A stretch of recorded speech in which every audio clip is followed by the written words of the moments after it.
Avant de commencer cette vidéo, sachez que environ 50% des personnes qui regardent nos vidéos ne sont pas abonnées. Bon, en même temps, sur une moyenne de 8 vues par vidéo, ça fait 4. Il y a quelque chose qui me saoule beaucoup en ce moment, c'est tous ces sites, vidéos TikTok et collectionneurs de Blu-ray qui rangent les films du MCU dans un ordre chronologique. Bon, vous allez me dire, ça ne me regarde pas, ils regardent les films dans l'ordre qu'ils veulent. C'est vrai. Mais là où c'est plus dérangeant, c'est que ces personnes-là, en fait, vont conseiller cet ordre semi-chronologique. Bon, j'appelle ça semi-chronologique parce qu'on va voir plus tard, en fait, qu'il y a des problèmes de continuité avec ça. À des personnes, en fait, qui n'ont jamais vu le MCU, alors qu'ils n'ont pas vu tous les films et qui aimeraient tous se les faire dans l'ordre, pour suivre la saga correctement. En fait, le MCU est défini par beaucoup de gens, et même par Kevin Feige lui-même, comme une série sur grand écran. C'est-à-dire que les films sont des épisodes, et les phases sont des saisons.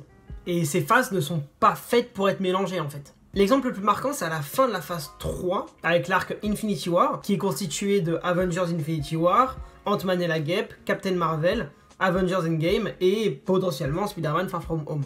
Dans cet ordre-là. Je m'explique. L'intégralité de cet arc est basée sur l'action de Thanos à la fin d'Infinity War, donc la disparition de la moitié de l'univers suite au snap. Là donc où la moitié de l'univers disparaît en poussière. Même si Ant-Man et la Guêpe se déroule techniquement avant Infinity War ou en parallèle, on ne sait pas vraiment trop, le film se termine avec la disparition en poussière de Hank Pym, Janet Van Dyne et Hope. Donc suite à ce que Thanos a fait en fait, c'est clairement Thanos qui les a fait disparaître en poussière.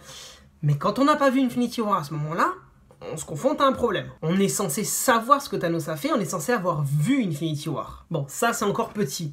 Mais on va voir avec le film suivant, le film qui arrive juste après, que là on se confronte à un problème beaucoup plus gros. Captain Marvel, qui est pour beaucoup de gens le deuxième film à visionner du MCU.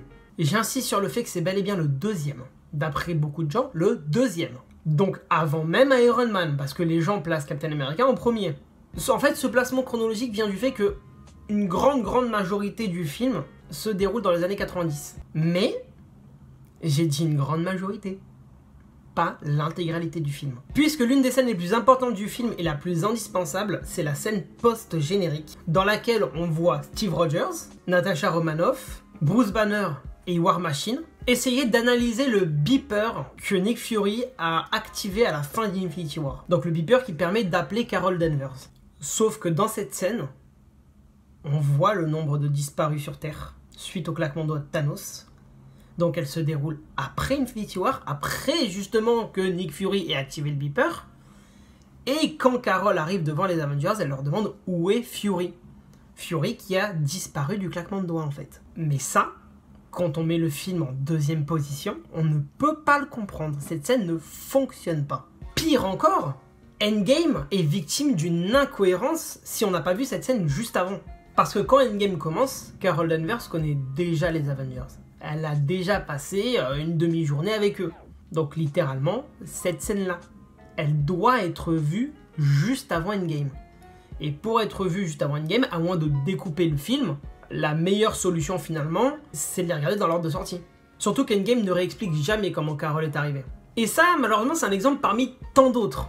On a une infinité de détails dans le MCU qui poussent les films à être regardés dans l'ordre de sortie. Ça ne fonctionne que dans l'ordre de sortie et ce depuis le début du MCU. Iron Man qui apprend l'existence de l'initiative Avengers à la fin d'Iron Man 1, qui balance le plan au général Ross dans l'Incroyable Hulk et qui se fait virer du projet dans Iron Man 2. Pendant que Coulson de son côté va voir le marteau de Thor dans Iron Man 2, qui est tombé sur Terre, teasant l'arrivée du film Thor, film dans lequel on apprend les légendes autour du chêne Yggdrasil, qui est au cœur de la scène d'ouverture du film Captain America, film qui se termine au moment où Avengers 1 commence. Bref, les films sont reliés par un fil rouge, et pas une boucle rouge.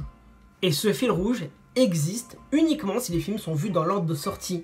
Et ça pour tous les arcs du MCU. L'arc Hydra, c'est pareil. L'arc autour des accords de Sokovie, c'est pareil. Bref, arrêtez de proposer des ordres à la con, ça sert à rien. GLaDOS musique.